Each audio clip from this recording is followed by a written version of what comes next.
دوستو آج 25 اگست سے ہم حاضر ہیں دنیا کی 10 بڑی اور اہم خبروں کے ساتھ۔ میں ہوں وصال اعظم۔ امریکہ نے ایران پر نئی پابندیاں عائد کر دی۔ امریکہ نے ایران کے تیل، جہاز رانی اور مالیاتی شعبوں پر نئی سخت پابندیاں لگائی ہیں۔ ایران نے خبردار کیا ہے کہ وہ اس کا جواب دے گا۔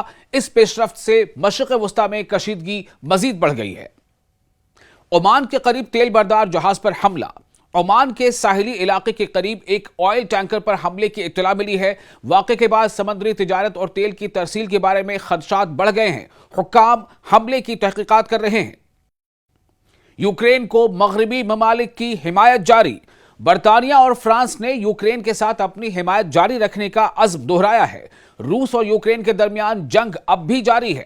مغربی اتحادیوں نے یوکرین کی دفاعی صلاحیت بڑھانے پر زور دیا ہے۔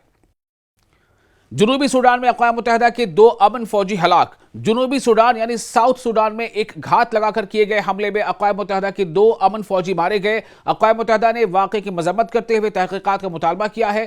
علاقے کی سیکیورٹی صورتحال پر تشویش بڑھ گئی ہے۔ ہیٹی میں گینگ حملے میں درجنوں افراد ہلاک۔ ہیٹی کے دارالحکومت کے قریب ایک علاقے پر مسلح گروہوں نے حملہ کیا۔ مقامی حکام کے مطابق تقریباً 40 افراد جان سے گئے ہیں۔ شہریوں نے حکومت سے بہتر سیکیورٹی فراہم کرنے کا مطالبہ کیا ہے۔ امریکہ نے شام کو بڑی سفارتی رعایت دی۔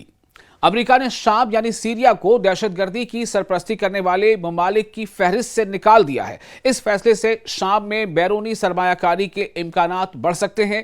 شامی حکام نے اس اقدام کا خیر مقدم کیا ہے۔ غزہ میں تشدد جاری، بچوں سمیت کئی افراد ہلاک۔ غزہ میں اسرائیلی کارروائیوں کے دوران بچوں سمیت متعدد افراد کی ہلاکت کی اطلاعات ہیں۔ انسانی بحران بدستور سنگین ہے۔ عالمی برادری جنگ بندی کی اپیل کر رہی ہے۔